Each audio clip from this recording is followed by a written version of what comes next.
Hello viewers, দেখছেন iPhone take Bangla আর আমি রাজরাজীব আছি আপনার সাথে। ভিউয়ার্স, আইফোনের অ্যাক্সেসিবিলিটি অপশনে এমন অনেক ফিচার রয়েছে যে ফিচার সম্বন্ধে আমরা অনেকেই জানি না, বা এগুলো কিভাবে ব্যবহার করতে হয় সেই বিষয়টাও জানেন নেই। আজকের এই ভিডিওতে অ্যাক্সেসিবিলিটি অপশনের কিছু ফিচার আপনাদের সাথে শেয়ার করব যেগুলো আপনাদের জন্য অনেক ইউজফুল হতে পারে। অ্যাট ফার্স্ট যদি আপনি অ্যাক্সেসিবিলিটি অপশন থেকে এখানে ফেস আইডি অ্যান্ড অ্যাটেনশন যে অপশনটি রয়েছে এখানে যান, তাহলে নিচের দিকে দেখতে পাবেন একটি অপশন রয়েছে হ্যাপটিক অন সাকসেসফুল অ্যাটেনশন। এখানে এই ফিচারটি যদি আপনি অন করে দেন, তাহলে আপনি যখন আপনার ফেস আইডি দিয়ে ডিভাইসটি আনলক করবেন তখন আপনার ডিভাইসে হেপটিক ভাইব্রেশন হবে, আপনি বুঝতে পারবেন যে আপনার ডিভাইসটি আনলক হচ্ছে। এছাড়া আপনি যদি এই অ্যাক্সেসিবিলিটি অপশন থেকে স্পোকেন কন্টেন্ট যে অপশনটি রয়েছে এখানে যান, এরপর উপর দিক থেকে এই ফিচারটি অন করেন। অন করে দেওয়ার পর আপনি জাস্ট নিচের দিকে আসবেন এবং এখানে ডিফল্ট ল্যাঙ্গুয়েজ যেটা রয়েছে এটাতে আপনি বাংলা সিলেক্ট করে দিবেন। এরপর বাংলা সিলেক্ট করার পর এখান থেকে আপনি ব্যাক করবেন, তারপর দেখেন এখানে ভয়েস অপশন রয়েছে, এই ভয়েস অপশন থেকে আপনি বাংলা সিলেক্ট করবেন।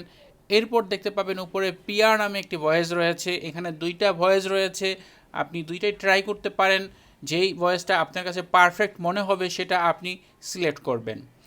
এটা সেট করার পর এখন যদি আপনি আপনার আইফোনকে কোনো একটি লেখা পড়ে শোনাতে বলেন, তাহলে সে আপনাকে বাংলা ভাষায় তা পড়ে শোনাবে। যেমন দেখেন এই মুহূর্তে আমার এখানে কিছু লেখা রয়েছে, আমি এগুলোকে অ্যাট ফার্স্ট মার্ক করতে হবে। এরপর দেখেন এখানে শেয়ার অপশন আসবে এবং এখান থেকে আপনাকে খুঁজে বের করতে হবে স্পিক। যখন আপনি এই স্পিকে ক্লিক করে দিবেন তখন আপনি দেখতে পাবেন আপনি কেমন আছেন? কাল আমার সাথে দেখা করতে পারবেন? আমি আপনার জন্য অপেক্ষা করব। দেখলেন কি সহজে জাস্ট আপনার বাংলা যে লেখাগুলো রয়েছে সেগুলো পড়ে শোনাবে। আমি আরেকটা জিনিস ট্রাই করে দেখাচ্ছি। আমরা হয়তো অনেক সময় নিউজ পেপার পড়ি, আপনাকে চাইলে সেই বিষয়টা আপনি যে কোনো কিছু মার্ক করবেন, এরপর সেটাকে আপনি আপনার আইফোনের মাধ্যমে শুনতে পারবেন। জাস্ট স্পিকে ক্লিক করে দিবেন। মামলার বিষয়টি প্রথম আলোকে নিশ্চিত করেছেন সোনারগাঁ থানার পরিদর্শক তদন্ত আহসানুল্লাহ। মামলা যে যাহার নামে দুজন সন্দেহভাজন হিসেবে আরও 7 জন সহ মোট 9 জনকে গ্রেপ্তার করা হয়েছে। এভাবে আপনি খুব সহজে আপনার আইফোনের মাধ্যমে যে কোনো কিছু আপনি মার্ক করবেন, মার্ক করার পর আপনার আইফোন সেই বিষয়টা আপনাকে পড়ে শোনাবে। এছাড়া আপনি যদি এখান থেকে ডিসপ্লে অ্যান্ড টেক্সট সাইজ অপশনে যান এবং নিচের দিকে গেলে এখানে দেখেন কালার ফিল্টার্স নামে একটি অপশন রয়েছে, এটাতে যান। এরপর এখান থেকে কালার ফিল্টার্স এই টগলটা অন করে দিলে দেখতে পাবেন আপনার ডিভাইসটি ব্ল্যাক অ্যান্ড হোয়াইট মোডে চলে আসছে। এতে করে আপনার ডিভাইসে একটি ব্যতিক্রম লুক চলে আসবে। সেই সাথে আপনি যদি এখান থেকে ব্ল্যাক অ্যান্ড হোয়াইট হিসেবে আপনার ডিভাইসটি ব্যবহার করেন, সেই ক্ষেত্রে আপনার ডিভাইসের যে ব্যাটারি ব্যাকআপ সেটা আগের তুলনায় বেশ ভালো বৃদ্ধি পাবে। এবং আপনি যদি কন্টিনিউ এভাবে আপনার ডিভাইসটি ব্যবহার করতে পারেন, তাহলে কিন্তু আপনার ব্যাটারি অনেক লং লাইফ চলে যাবে এবং এই ক্ষেত্রে আপনি বেশ ভালো সার্ভিস পাবেন আপনার আইফোন থেকে। এই ক্ষেত্রে আপনি যে সকল অ্যাপই ব্যবহার করেন না কেন সব কিছুই কিন্তু এই ব্ল্যাক অ্যান্ড হোয়াইট অপশনে চলে আসবে এবং আপনার যখন প্রয়োজন হবে এই কালার, সেই ক্ষেত্রে আপনি তখন কিন্তু আবার চাইলে এখান থেকে এই যে কালার ফিল্টার যে অপশনটি রয়েছে এটাকে আপনি অফ করে দিতে পারেন। অফ করে দিলেই কিন্তু আবার আগের ন্যায় কালার চলে আসবে। এছাড়া আপনি যদি এখান থেকে যে টাচ অপশনে যান এবং এখানে একটু ভিতরে যাওয়ার পর দেখতে পাবেন শেক টু আন্ডো নামে একটি ফিচার রয়েছে। এই ফিচারের এই টগলটা যদি আপনি অন করে দেন, ধরেন আপনি কোনো ওয়েবসাইটে গিয়েছেন সাফারি দিয়ে, সেই ক্ষেত্রে সেই ওয়েবসাইটটি যদি আপনি ভুল করে রিমুভ করে দেন, তাহলে আপনি যদি চান সেটা ফেরত আনতে, তাহলে জাস্ট আপনার ডিভাইসটি শেক করবেন এবং এরপর দেখেন এখানে পপ আপ মেসেজ চলে আসছে, জাস্ট আন্ডোতে ক্লিক করবেন, সাথে সাথে দেখতে পাবেন আপনার সেই ওয়েবসাইটটি আবার রিলোড হয়ে ওপেন হয়েছে। আপনি কোনো একটি মেসেজ পড়তেছিলেন, মেসেজটি আপনি ডিলিট করে দিয়েছেন এবং সেই ডিলিট করা মেসেজটি আপনি ফেরত আনতে পারেন। জাস্ট আপনি আপনার ফোনটি এভাবে শেক করবেন, সাথে সাথে দেখতে পারবেন পপ আপ আন্ডু অপশন চলে আসছে, আন্ডুতে ক্লিক করে দিলে আপনার সেই ডিলিট হওয়া মেসেজটি ফেরত আসবে। এভাবে আপনি যে কোনো কিছুই করতে পারেন। জাস্ট আপনার সেটা করার পর আপনার শেক করবেন ডিভাইসটি, এরপর আন্ডু অপশন পেয়ে যাবেন এবং আপনার সেই জিনিসটা আবার ফেরত চলে আসবে। এছাড়া আপনি যদি অ্যাক্সেসিবিলিটি অপশন থেকে নিচের দিকে অডিও অ্যান্ড ভিজুয়াল যে অপশনটি রয়েছে এখানে যান, তাহলে একেবারে নিচের দিকে আপনি একটি অপশন পাবেন এলইডি লাইটের, এবং এই ক্ষেত্রে আপনি যদি এই ফিচারটি অন করে দেন তাহলে আপনাকে যদি কেউ কল করে সেই ক্ষেত্রে আপনার যে পিছনের ক্যামেরার পিছনে যে ফ্ল্যাশ লাইট রয়েছে সেটা কিন্তু এখান থেকে র্যান্ডমলি জ্বলে উঠবে। আপনার এখান থেকে আপনি নোটিফিকেশন পাবেন। আপনি যদি কখনো রাতে অন্ধকারে আপনার ডিভাইসটি উপর করে রেখে দেন সেই ক্ষেত্রে আপনি এই ফ্ল্যাশ লাইটের যে র্যান্ডম যে আলো এটা দেখে আপনি বুঝতে পারবেন যে আপনাকে কেউ কল দিয়েছে। এছাড়া আপনি এখান থেকে যে টাচ অপশন রয়েছে এখানে যাবেন, এরপর একটু নিচের দিকে গেলেই দেখতে পাবেন এখানে prevent lock to in call নামে একটি ফিচার দেওয়া রয়েছে।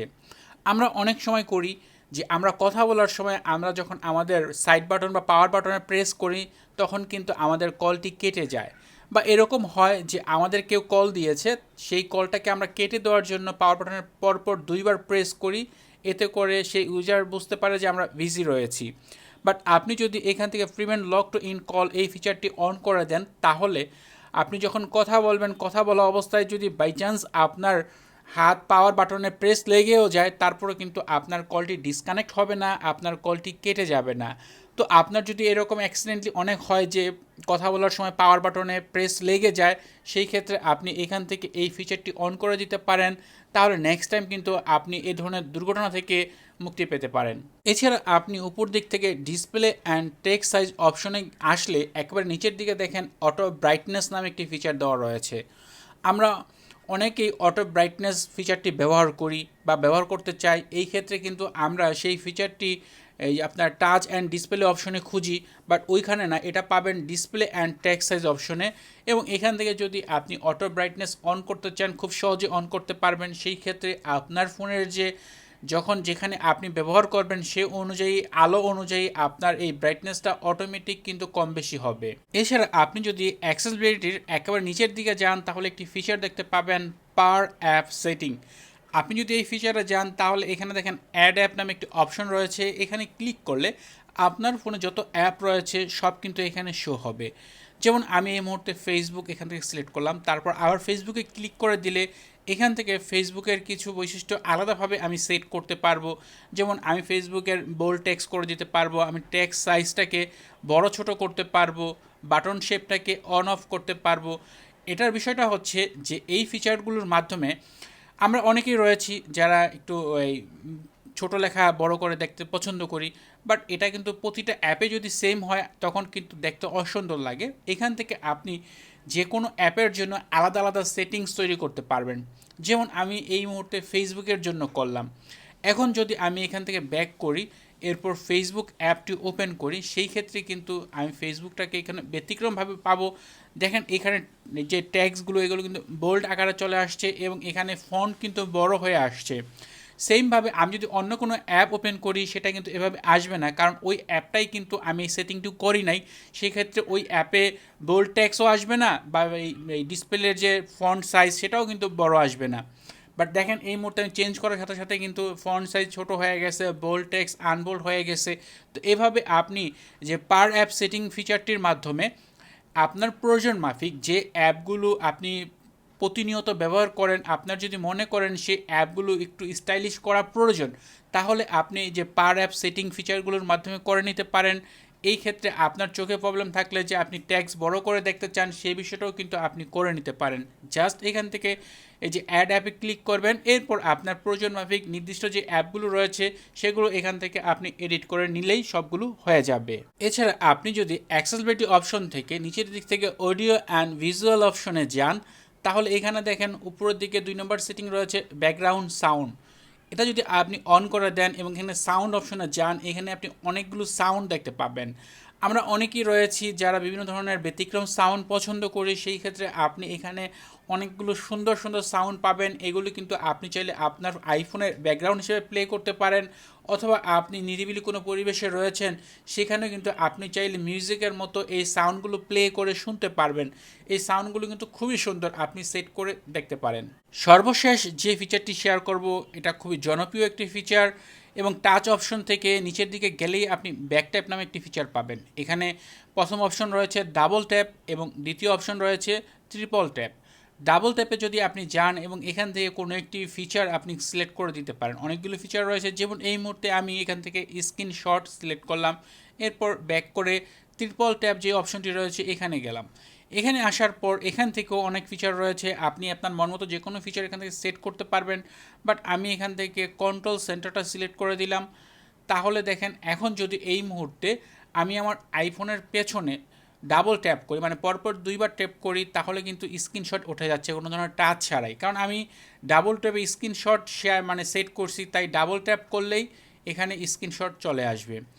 আর আমি ট্রিপল ট্যাবে কিন্তু কন্ট্রোল সেন্টার সেট করেছি, তাই যদি আমি পরপর 3বার আমার ফোনের পেছনে টাচ করি বা ব্যাক ট্যাপ করি, তাহলে কিন্তু দেখেন কন্ট্রোল সেন্টার ওপেন হয়ে যাচ্ছে।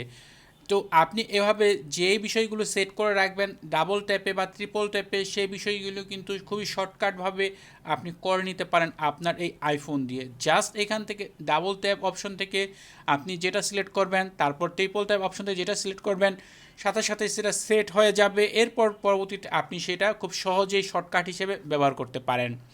তো ভিউয়ার্স, এই ছিল আজকের ভিডিও। আশা করব আজকের এই ভিডিওতে শেয়ার করা অ্যাক্সেসিবিলিটির এই যে ফিচারগুলো, এগুলো আপনাদের জন্য অনেক ইউজফুল হবে। ভিডিওটি ভালো লাগলে ভিডিওতে লাইক দিবেন, কমেন্ট করবেন। চ্যানেলটি সাবস্ক্রাইব না করা থাকলে নিয়মিত আইফোন রিলেটেড ভিডিও দেখার জন্য চ্যানেলটি সাবস্ক্রাইব করে নেবেন। কথা হবে পরের ভিডিওতে। সে পর্যন্ত ভালো থাকুন, সুস্থ থাকুন। আল্লাহ হাফেজ।